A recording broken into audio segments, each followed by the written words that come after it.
बच्चों, आज हम आपको कक्षा 10 और 12 हिंदी का महत्वपूर्ण टॉपिक अलंकार को हम क्या करेंगे बताएंगे। जो 10वीं और 12वीं दोनों में दो दो नंबर का पूछेगा और इसको आप आसानी से आज समझ लेंगे और आज के बाद आपको अलंकार पढ़ने में कोई समस्या नहीं आएगा। और सबसे आसान भाषा में आज हम आपको बताएंगे अलंकार क्या होता है। सबसे पहले अलंकार का परिभाषा देख ले तो कहेंगे कि काव्य की शोभा बढ़ाने वाले तत्वों को, यानी जो काव्य की शोभा बढ़ाएगा उनके काव्य की शोभा बढ़ाने वाले तत्वों को हम क्या कहते हैं तो अलंकार कहते हैं। यानी जो काव्य की शोभा बढ़ाएगा उन शब्दों को हम क्या कहते हैं अलंकार कहते हैं। अलंकार मुख्यतः दो प्रकार का होता है। कितने प्रकार का? दो प्रकार का होता है। तो अलंकार दो प्रकार का होता है। तो एक होता है शब्दालंकार। कौन होता है? शब्दालंकार होता है। और दूसरा जो होता है वो अर्थालंकार होता है। तो हम बता दें प्यारे बच्चों, तो शब्दालंकार और अर्थालंकार में क्या अंतर है। तो अंतर यह है कि शब्दालंकार हम उसे कहते हैं तो वह शब्द या वह वाक्य जिसमें शब्दों के द्वारा चमत्कार उत्पन्न होता है तो उसको हम क्या कहते हैं शब्दालंकार। यानी कोई शब्द बोलेंगे, अगर शब्दों में अगर कोई भावना छिपी रहेगी तो उससे जो चमत्कार होगा तो उसे क्या कहते हैं शब्दालंकार कहते हैं। और अगला जो कह रहा है अर्थालंकार, तो वह वाक्य या वह शब्द जिसमें अर्थ के द्वारा अलंकार उत्पन्न होता है, यानी चमत्कार उत्पन्न होता है, उसे क्या कहते हैं अर्थालंकार कहते हैं। दोनों अलंकार तीन तीन प्रकार के होते हैं। तो शब्दालंकार में पहला होता है अनुप्रास अलंकार, दूसरा होता है यमक अलंकार। मैं अभी आपको बताऊंगा इसमें अंतर और बहुत आसान तरीके से मैं आपको समझाऊंगा और आज के बाद आपको अलंकार में कोई समस्या नहीं आएगा और आज के बाद आपको 2 नंबर तैयार हो जाएंगे। तीसरा जो कह रहा है श्लेष अलंकार, तो श्लेष अलंकार भी तीसरा होता है। और इसी प्रकार अर्थालंकार के भेद होते हैं। कितने? 3 भेद होते हैं। रूपक अलंकार, उपमा अलंकार और उत्प्रेक्षा अलंकार। यानी इसमें भी कितने होते हैं? 3 भाग होते हैं अर्थालंकार का। अब चलते हम आपको एक एक अलंकार का वर्णन करेंगे। तो पहला जो है इसको हम कहेंगे शब्दालंकार। तो आइए प्यारे बच्चों शब्दालंकार को हम पढ़ते हैं। पहला जो है आपका वो है शब्दालंकार। तो आइए प्यारे बच्चों शब्दालंकार हम क्या करते हैं देखते हैं। शब्दालंकार तो हम कहेंगे कि शब्दालंकार यानी जिसमें शब्दों के द्वारा चमत्कार उत्पन्न होता है उसे क्या कहते हैं शब्दालंकार कहते हैं। ये तो जानते हैं, हमने पहले ही बता रखा है। तो पहला जो इसका प्रकार था वह क्या था तो हम कहेंगे वह था आपका अनुप्रास अलंकार। अनुप्रास अलंकार। तो अनुप्रास अलंकार किसे कहते हैं तो हम कहेंगे जहां, ऐसे देख लिया आसान भाषा में बताएंगे, जहां एक ही अक्षर की आवृत्ति बार बार होती है, बार बार होती है, वहां अनुप्रास अलंकार होता है। अनुप्रास अलंकार होता है। हमने कहा क्या प्यारे बच्चों, जहां एक ही अक्षर की आवृत्ति बार बार होती है वहां अनुप्रास अलंकार होता है। यानी एक अक्षर शब्द नहीं, अक्षर। शब्द और अक्षर में अंतर होता है। अगर शब्द कहेंगे तो मान लीजिए कमल, तो कमल में ये शब्द हो गया, लेकिन इसमें अक्षर कहेंगे तो क एक अक्षर है, म एक अक्षर है और ल का है एक अक्षर है। तो कह रहा है एक एक अक्षर की आवृत्ति का होती है बार बार, एक एक मतलब जहां एक ही अक्षर की आवृत्ति बार बार होती है। अगर उदाहरण हम इसका बताएं तो उदाहरण भी बहुत आसान तरीके से आप समझ सकते हैं। तो उदाहरण में क्या कहेंगे तो हम उदाहरण में कहेंगे कि जैसे तरन तनुजा, तरन तनुजा, तट तमाल,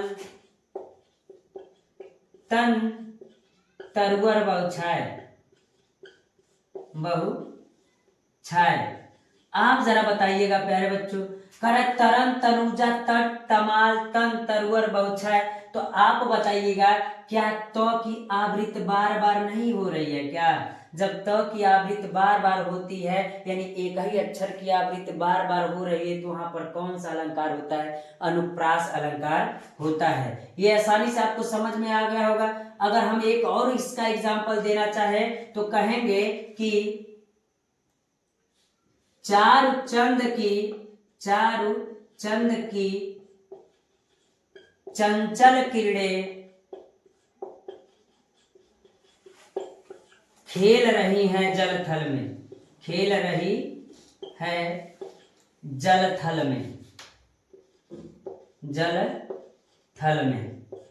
तो आप देखिएगा प्यारे बच्चों, आसानी से समझ में आ रहा होगा। कह रहा है जहां एक अक्षर की चारुचंद की चंचल किरणें, तो च की आवृत्ति बार बार हो रही है कि नहीं? जब च की आवृत्ति यानी एक ही अक्षर की आवृत्ति बार बार होती है, तो वहां पर कौन सा अलंकार होता है? अनुप्रास अलंकार होता है। तो देखिएगा प्यारे बच्चों, कभी कभी मैं बता दूं बहुविकल्पी में सेम क्वेश्चन यही छपा रह जाता है और पूछ देता है कि बताइए कौन सा अलंकार है। 10वीं में यानी कक्षा 10 वालों के लिए, क्लास 10 के लिए यह आपको बहुविकल्पी में देगा, लेकिन 12वीं में आपको उदाहरण सहित लिखने के लिए दिया जाएगा। तो इस प्रकार आप आसानी से लिख सकते हैं। तो यह आपका अनुप्रास अलंकार हो गया। अगर हम कहें दूसरा यमक अलंकार, तो यमक अलंकार किसे कहते हैं? तो यमक अलंकार हम कहेंगे कि जहां एक ही शब्द, अक्षर नहीं, शब्द की आवृत्ति दो या दो से अधिक बार हुई हो, अधिक बार हुई हो, वहां यमक अलंकार होता है, यमक अलंकार होता है। तो हमने कहा क्या? अब की बार शब्द नहीं कहा, सॉरी अक्षर नहीं कहा, क्या कहा? शब्द। जहां एक ही शब्द की आवृत्ति दो या दो से अधिक बार हो, वहां पर क्या होता है? यमक अलंकार होता है। यानी एक ही शब्द दो बार रह सकता है, दो से अधिक बार रह सकता है, लेकिन आपको मैक्सिमम अगर मिलेगा तो दो ही मिलेगा। अगर उसका एग्जाम्पल हम बताएं तो उदाहरण में अगर कहेंगे तो सबसे प्रचलित आप जानते हैं कि कनक कनकते 100 गुने, कनक कनक ते 100 गुने मादकता अधिकाय, मादकता अधिकाय, मादकता अधिकाय। या जब ऐसे का मादकता अधिकाय, जब पाए बौराए या जब खाए बौराए। तो अगर हम कहें इसमें कि जरा आप देखिएगा, कनक कनक एक ही शब्द दो या दो से अधिक बार हुआ, दो बार हुआ ना, तो एक कनक अर्थ का शब्द होता है, यानी एक कनक अर्थ का होता है सोना और दूसरे का क्या होता है? धतूरा। ते 100 गुनी मादकता अधिकाय, जग पाए बौराए या जग खाए बौराए। अगर आवश्यकता से अधिक चीजें किसी व्यक्ति को दे दिया जाए, अगर सोना ही बहुत ज्यादा में दे दिया जाएगा तो वो क्या हो जाएगा? पागल हो जाएगा। और नहीं तो अगर उसको धतूरा खिला दिया जाएगा तब भी वो क्या हो जाएगा? पागल हो जाएगा। इस प्रकार प्यारे बच्चों हम कह सकते हैं, अगर आप ही को अगर हम कह दे कि मान लीजिए कि अगर आपको बहुत ज्यादा 5 किलो सोना दे दे, तो आप देख करके उतना पगला ही जाएंगे। समझ रहे ना? वैसे जैसे एक मान लीजिए कि बहुत ज्यादा अगर किसी को सोना मिल जाएगा तब भी पागल हो जाएगा, और नहीं तो अगर धतूरा खिला दिया जाएगा तब भी पागल हो जाएगा। तो वही कह रहा है, जग पाए बौराए, यानी जग सोना पा जाएगा तो बौरा जाएगा, और जग खाए बौराए या जग खा लेगा तो क्या हो जाएगा? बौरा जाएगा। तो इसका दूसरा एग्जाम्पल अगर हम कह दे कि सबसे आसान, इससे भी आसान है कि राधा 3 बेर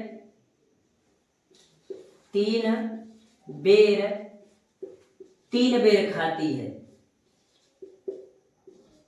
राधा 3 बेर खाती है, 3 बेर खाती है। तो ये सबसे आसान है। आप देखिएगा 3 बेर दोनों आया ना 2 बार, तो इसमें 3 बेर और 3 बेर दोनों का अर्थ अलग अलग है। क्यों?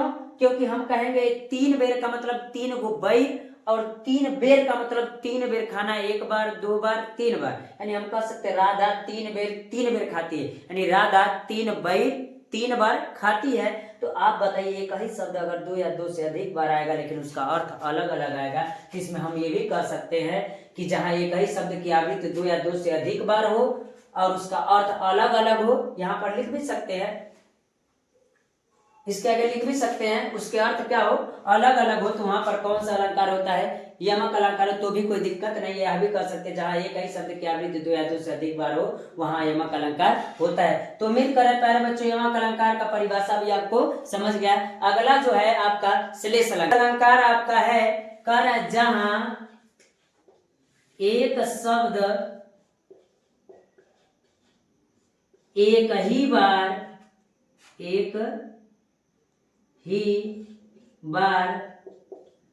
प्रयोग होता है और उसका अर्थ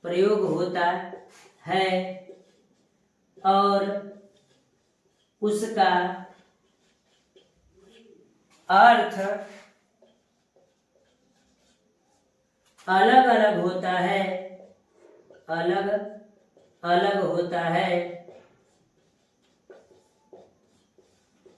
वहां श्लेष अलंकार होता है। श्लेष अलंकार होता है।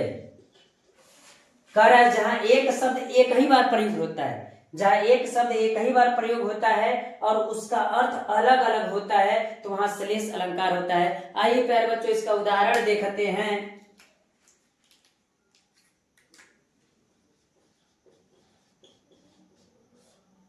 इसका उदाहरण निम्न प्रकार का उदाहरण जो है, कर रहीमन पानी राखिए बिन पानी सब सुन। एक बार पानी यहाँ आया, एक बार यहाँ आया। रहीमन पानी राखिए बिन पानी सब सुन, पानी गए न उबरे मोती मानुष चूर। तो एक ही शब्द आया ना, लेकिन उसके अर्थ अलग है।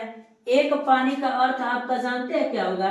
एक पानी का अर्थ होता है चमक, और दूसरे पानी का अर्थ होता है आपका प्रतिष्ठा। नहीं कहते हैं पानी उतर जाएगा, चाहे जो भी बेइज्जती की बात करते हैं, तो प्रतिष्ठा भी हो जाएगा। और अगला तीसरा जो हम कहेंगे पानी, उसका अर्थ क्या होता है आप तो जानबे करते हैं, पानी माने जल। तो इस प्रकार हम कह सकते हैं एक पानी का अर्थ क्या होता है, चमक होता है, और दूसरे पानी का अर्थ प्रतिष्ठा वाला होता है, और तीसरे पानी का जल का होता है अर्थ जल होता है। आइए अगला जो कह रहा है कि गाना आप सुने होंगे, मोहब्बत बरसा देना तू सावन आया है। तो इसमें देखिए सावन आया ना, तो सावन अर्थ तो है एक ही है सावन, लेकिन इसका अर्थ दो होता है। एक सावन का मतलब मौसम होता है, और एक सावन का मतलब आपका जानते क्या होता है, यानी एक सावन का मतलब अगर हम कहें और दूसरे सावन का मतलब कहे, तो एक सावन का मतलब आपका मौसम होता है, और एक सावन का मतलब आपका खुशहाली होता है। क्या होता है? खुशहाली होता है। तो इस प्रकार हम कह सकते हैं ये गाना भी मोहब्बत बरसा देना तू सावन आया है, यह भी कौन सा अलंकार है, तो ये भी श्लेष अलंकार है। तो इस प्रकार प्यारे बच्चों आपका शब्द अलंकार इतना होता है। अब हम आपका बताएंगे अर्थ अलंकार जो निम्न हो, वह है अर्थालंकार। तो आइए प्यारे बच्चों अर्थालंकार को देखते हैं। तो अर्थालंकार किसे कहते हैं? तो आपको पता है कि जिस समय अर्थ के द्वारा चमत्कार उत्पन्न होता है तो उसे क्या कहते हैं? अर्थालंकार कहते हैं। और इसका पहला प्रकार हमने बताया था आपको रूपक अलंकार। क्या? रूपक अलंकार।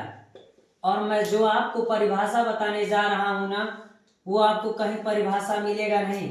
हमने कहा रूपक अलंकार। अगर हम आपसे कहें रूपक का मतलब रूप समझ में आ रहा है कि नहीं आ रहा है, रूप समझ में आ रहा है, तो पूरा परिभाषा आपको आसानी से याद हो जाएगा, कोई दिक्कत नहीं होगा। तो हम कहेंगे परिभाषा जरा देखिएगा, जब किसी व्यक्ति या वस्तु की तुलना किसी दूसरे व्यक्ति जब किसी व्यक्ति या वस्तु के रूप की तुलना लिखिए, रूप की तुलना किसी दूसरे व्यक्ति या वस्तु के रूप से की जाती है,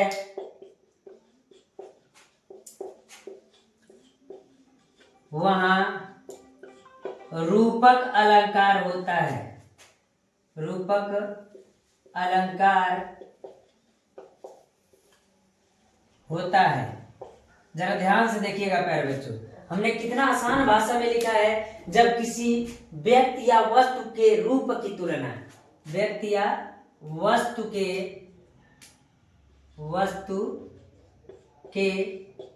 रूप की तुलना किसी दूसरे व्यक्ति या वस्तु के रूप से की जाती है, वहां रूपक अलंकार होता है। हमने कहा जब किसी एक व्यक्ति के रूप की तुलना किसी दूसरे व्यक्ति के रूप या किसी वस्तु की तुलना दूसरे व्यक्ति के रूप से की जाती है कि ऐसा लग रहा है, तो वहां पर कौन सा अलंकार होता है? रूपक अलंकार होता है प्यारे बच्चों। ताइए इसका उदाहरण देखते हैं। तो इसका उदाहरण क्या होगा? तो उदाहरण हम कहेंगे, तो सबसे आसान यही इसका परिभाषा भी और उदाहरण भी हम कह दे आपका, तो इसमें क्या होगा? तो हम कहेंगे आपसे कि मान लीजिए ये कौन है? रोहन है। इसको रोहन लिख दीजिए समझने के लिए। और ये कौन है? तो हम कहेंगे ये सोहन है। समझ रहे हैं? तो रोहन और सोहन का मुख एक जैसा है कि नहीं? है ना। तो एक जैसा रूप की बात की गई, तो रूप एक जैसा है, तो हम कहेंगे रोहन का मुख सोहन के मुख के समान है। तो वहां पर हम कह सकते हैं कि इसका उदाहरण ये भी हो सकता है। तो हम कह सकते हैं कि रोहन का मुख सोहन के मुख के समान है। तो रूप का तुलना हुआ है ना। तो अगर हम कहेंगे आपसे ये पहला, दूसरा बहुत लिख सकते हैं, या कह सकते हैं कि रोहित का मुख कमल के फूल के समान है। फूल के समान है। तो ये भी तो हो जाएगा, उनके रूप का तुलना किया कि नहीं। अगर हम और परिभाषा लिखना चाहे तो हम ये भी कह सकते हैं कि मान लीजिए श्री कृष्ण के चरण कमल के फूल के समान है। कमल के फूल के समान है। तभी तो हम कह सकते हैं कौन सा अलंकार होगा? तो रूपक अलंकार होगा। तो इस प्रकार प्यारे बच्चों आप रूपक अलंकार का परिभाषा क्या कर सकते हैं? दे सकते हैं। तो समझ गए होंगे इतनी बात। अगला अगर कहेंगे कि जब उपमा अलंकार आएगा, यानी दूसरा जो मेरा है वो क्या है? तो उपमा अलंकार है। जरा ध्यान से सुनिएगा प्यारे बच्चों, उपमा अलंकार में क्या होता है तो मैं आपको बता देना चाहता हूं कि उपमा का मतलब तुलना करना। क्या करना? तुलना करना। तो जब किसी व्यक्ति या वस्तु के गुण एवं दोष की तुलना किसी दूसरे व्यक्ति या वस्तु के गुण से की जाती है, तो वहां पर कौन सा अलंकार होता है? तो वहां पर उपमा अलंकार होता है। जैसे नहीं कह देते हैं कि रोहन सोहन जितना चालाक है, तो इसके गुण की तुलना की गई ना। तो जब गुण की उपमा या तुलना किया जाएगा तो हम क्या कहेंगे? यानी उसके चेहरे का वर्णन नहीं किया गया है, उसके अंतरात्मा की बात किया कि रोहन सोहन इतना क्या है? चालाक है। तो जब उपमा किया जाएगा तो वहां पर उपमा अलंकार होगा। तो हम कहेंगे क्या कि जरा ध्यान से देखिएगा, जब किसी व्यक्ति या वस्तु के गुण एवं दोष की तुलना किसी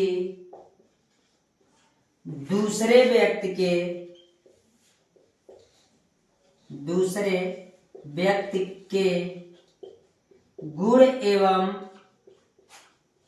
दोष से की जाती है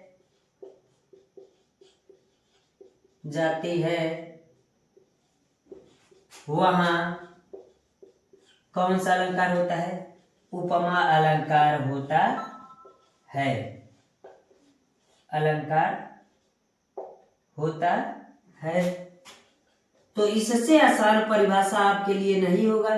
तो क्या कर रहा है? जब किसी व्यक्ति या वस्तु कोई होगा के गुण एवं दोष की तुलना किसी दूसरे व्यक्ति या वस्तु के गुण एवं दोष से की जाती है, तो हम दूसरे व्यक्ति या वस्तु के यहाँ लिख लीजिएगा कि गुण एवं दोष से की जाती वहां कौन सा अलंकार होता है? उपमा अलंकार होता है। तो इस प्रकार हम प्यारे बच्चों कह सकते हैं, जब किसी व्यक्ति या वस्तु के गुण एवं दोष की तुलना किसी दूसरे व्यक्ति या वस्तु के गुण एवं दोष से की जाती वहां कौन सा अलंकार होता है? तो उपमा अलंकार होता है। तो इसमें हम कह सकते हैं, उदाहरण क्या कहेंगे? अगर उदाहरण कहेंगे तो हम कह सकते हैं कि रोहन सोहन जितना चालाक है, जितना, इसको दूसरे पेन से लिख दीजिए, मार्कर से लिख दीजिए। तो कहेंगे रोहन सोहन जितना चालाक है। तो आप बताइएगा प्यारे बच्चों, हम इस समय अगर आपको बताए तो क्या रोहन का तुलना सोहन के मुख से किया गया है? नहीं किया गया। उसके गुण एवं दोष से किया गया ना। तो जब उसके मुख की बात नहीं करेगा, गुण एवं दोष की तुलना कर दिया जाएगा, उसके समान है, तो वहां पर कौन सा अलंकार होगा? तो हम कहेंगे वहां पर कौन सा अलंकार होगा? उपमा अलंकार होगा। इसका जो दूसरा उदाहरण होगा वो निम्न प्रकार होगा। इसका अगला जो उदाहरण है प्यारे बच्चों, तो आप लोगों ने गाना सुना होगा। तो आइए गाना के हिसाब से अगर देखते हैं कि कैसे है, तो कह रहा है ये चांद सा रोशन चेहरा, जरा ध्यान से देखिएगा क्या कह रहा है। ये चांद सा रोशन चेहरा, जुल्फों का रंग सुनहरा, यानी जुल्फों का रंग सुनहरा, ये झील सी नीली आंखें, कोई राज है इसमें गहरा। तो आप बताइएगा, यानी किसी भी रोशन चेहरे को या कह सकते झील से नीली आंखें, इसका तुलना किससे किया गया है? तो गहरी झील से किया गया है। तो वहां पर भी आपका कौन सा अलंकार होगा? तो हम कहेंगे उपमा अलंकार होगा। यानी इसको भी देख लीजिएगा। अगर तीसरा अगर कहें इसका, तो तीसरा आपका हो जाएगा कि पीपर पात सरिस मंडोला। अगर हम आपसे कहे कि कभी कभी हो सकता है, मैं प्यारे बच्चों बता दूं आपको 10वीं में कि डायरेक्ट यही दे सकता है पीपर पात सरिस मंडोला। तो इसका अर्थ मैं बता दूं, कभी आप देखे होंगे कि पीपल के पेड़ पर पत्ता जब रहता है, जब हवा चलता है ना, तो हिलता रहता है, ऐसे हिलता रहता है।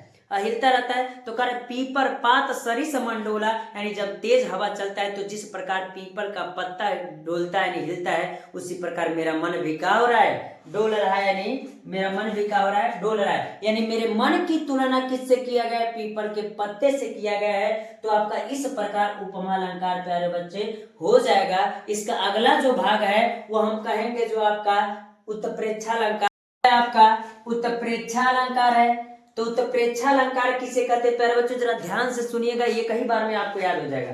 जब किसी एक व्यक्ति या वस्तु के गुण एवं दोष, जब किसी एक व्यक्ति एवं वस्तु के गुण एवं दोषों को दूसरे व्यक्ति या वस्तु में पाने की संभावना की जाती है, तो वहां पर क्या होता है? उत्प्रेक्षा अलंकार होता है। यानी कन्फर्म नहीं है कि उसकी उपमा उससे किया जाएगा, पाने की संभावना की जाएगी। जैसे लड़का दे, सबसे आसान तरीका आपको समझने का है।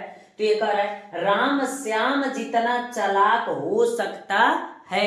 क्या क्लियर है क्या कि वो चालाक है? संभावना किया जा रहा है कि राम श्याम इतना चालाक हो सकता है। जब होने की यानी संभावना किया जाएगा तो वहां पर कौन सा अलंकार होगा? तो वहां पर हम कहेंगे कि आपका उत्प्रेक्षा अलंकार होगा। तो उदाहरण से समझ में आ गया कि जब किसी एक व्यक्ति के गुण एवं दोष को दूसरे व्यक्ति या वस्तु के गुण और दोषों से तुलना यानी तुलना नहीं किया जाता है, संभावना किया जाता है कि ऐसा हो सकता है, तो संभावना की जाती है, तो वहां पर तो प्रेक्षालंकार होता है। जैसे अगर कह दे, ये कभी कभी उदाहरण आपको 10वीं में मिल सकता है और पूछ सकता है डायरेक्ट, ये कौन सा अलंकार है, तो आपको बताना पड़ेगा। सुहत ओढ़े पीत पट पटु श्याम सलोने गात, गात रहेगा, श्याम सलोने गात, मनो नीलमणि शैल पर आतपु पर्यो प्रभात। तो इस प्रकार इसको भी देख लीजिएगा, इंपॉर्टेंट है। आज आपका अलंकार का पूरा वीडियो मैंने आपका बना दिया है और इससे पहले मैंने रस का भी दे दिया है, तो आप रस को भी तैयार कर लीजिए, अलंकार भी कर लीजिए, यानी 4 नंबर आपका क्लियर हो गया। छंद बचा हुआ है, जल्दी ही मैं आपको उसका वीडियो अपलोड कर दूंगा। आज के लिए इतना रहने देता हूँ प्यारे बच्चों, धन्यवाद।